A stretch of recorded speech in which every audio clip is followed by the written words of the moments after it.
దీన్ని హైబ్రిడ్ మోడల్లో నిర్ణయించవచ్చు. దానివల్ల ఈరోజు 1875 క్లస్టర్లలో కాన్స్టిట్యున్సీ వైజ్ కూడా వద్దన్నారు.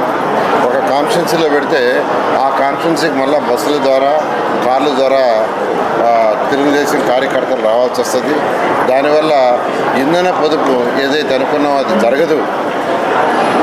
ఏదైతే గౌరవమైన భారత ప్రధాని ఇంధన పొదుపు చేయండి చెప్పడం, దాన్ని ఇంప్లిమెంట్ చేయాలని గౌరవమైన ముఖ్యమంత్రి నారా చంద్రబాబు నాయుడు గారు ఇచ్చిన పిలుపు మేరకు ఇంధన పొదుపు చేయాలంటే కాన్స్టిట్యున్సీ వైజ్ పెట్టినా జరగదు, అది ఓన్లీ క్లస్టర్ వైజ్ పెడితే జరుగుతున్న ఉద్దేశంతో ఈరోజు క్లస్టర్ వైజ్ పెట్టాలని పాలిట్ బ్యూరో పార్టీ అధినేత నిర్ణయించడం.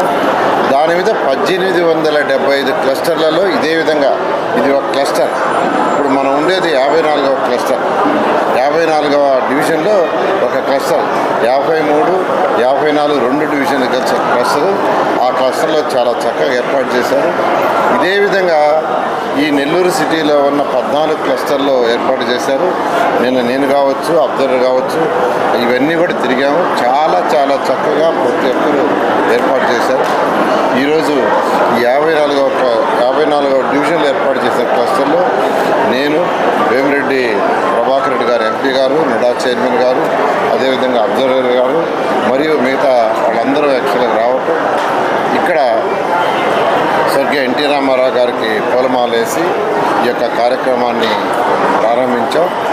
ఏదైతే మహానాడులో డిస్కస్ చేస్తారో, మహానాడు అనేది ఏంటంటే స్వర్గీయ ఎన్టీ రామారావు గారి యొక్క జన్మదినం మే 28. దాన్ని దృష్టిలో పెట్టుకొని 27, 28 2 రోజుల్లో ఈ కార్యక్రమాన్ని జరుపుతారు. దీంట్లో ముఖ్యంగా ప్రజా సమస్యలు డిస్కస్ చేయడం, ప్రజల యొక్క సమస్యలు, సంక్షేమం కావచ్చు, అభివృద్ధి కావచ్చు, అదేవిధంగా గత వర్చువల్ మహానాడు అనేది ప్రతి ఒక్కరికి కూడా తెలుసు. ఎందుకు ఈ వర్చువల్ మహానాడు జరుపుకుంటున్నామని మన ప్రధానమంత్రి ఇంధన సమస్యతో దేశంలోనే అతి పెద్ద సమస్యలో మన దేశం ఉంది. ఈరోజు ఆర్థికంగా అన్ని విధాలా చాలా ఇబ్బందుల్లో నడుస్తుంది. బయట ప్రపంచంలో మీకు అందరికీ తెలుసు కూడా ఈరోజు జరుగుతుండే సమస్యలు, ఇంధన సమస్యతోటే ఈరోజు మనం వర్చువల్ మహానాడుకి. కానీ ఈ వర్చువల్ మహానాడు కూడా మహానాడు కంటే గొప్పగా ఈ